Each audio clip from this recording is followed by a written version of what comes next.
നീലംപേരൂർ പടയണി നടക്കുന്ന ജില്ല. ഓപ്ഷൻസ്: പത്തനംതിട്ട, ആലപ്പുഴ, കോട്ടയം, കൊല്ലം. ആൻസർ: ആലപ്പുഴ. എവിടെയൊക്കെ ആയിരുന്നു റോമൻ സാമ്രാജ്യം വ്യാപിച്ചിരുന്നത്? യൂറോപ്പ്, വടക്കൻ ആഫ്രിക്ക, പടിഞ്ഞാറൻ ഏഷ്യ. ഓപ്ഷൻസ്: 1 മാത്രം, 1, 2 മാത്രം, 3 മാത്രം, 1, 2, 3. ആൻസർ: 1, 2, 3. മഹാജനപദങ്ങൾ എത്രയാണ് ഉള്ളത്? 10, 6, 15, 16. ആൻസർ: 16. താഴെ കൊടുത്തിരിക്കുന്നതിൽ റോമൻ സാമ്രാജ്യത്തിൻ്റെ സാംസ്കാരിക സംഭാവനകളിൽ ശരിയല്ലാത്തത് തിരഞ്ഞെടുക്കുക. കമാനാകൃതിയിലുള്ള കനാലുകളായ അക്വിഡക്റ്റുകൾ, വിശാലമായതും തുറന്ന വേദിയുമായ കൊളോസിയം. 1ഉം 2ഉം ശരി, ഇവയൊന്നുമല്ല.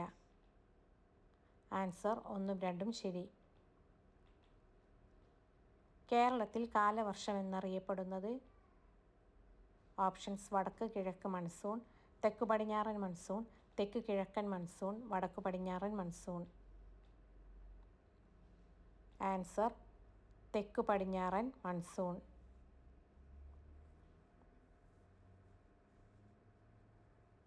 ജവഹർലാൽ നെഹ്റുവിൻ്റെ ഏത് കൃതിയിലാണ് മണ്ണ് ഉണ്ടാകുന്നതെങ്ങനെയെന്ന് പ്രതിപാദിക്കുന്നത്? ഓപ്ഷൻസ്: ഒരച്ഛൻ മകൾക്കയച്ച കത്തുകൾ, glimpses of world history, the discovery of India. ഇവയൊന്നുമല്ല. ആൻസർ: ഒരച്ഛൻ മകൾക്കയച്ച കത്തുകൾ. താഴെ കൊടുത്തിരിക്കുന്നതിൽ മണ്ണ് രൂപപ്പെടാൻ കാരണമായ ഘടകങ്ങൾ തിരഞ്ഞെടുക്കുക.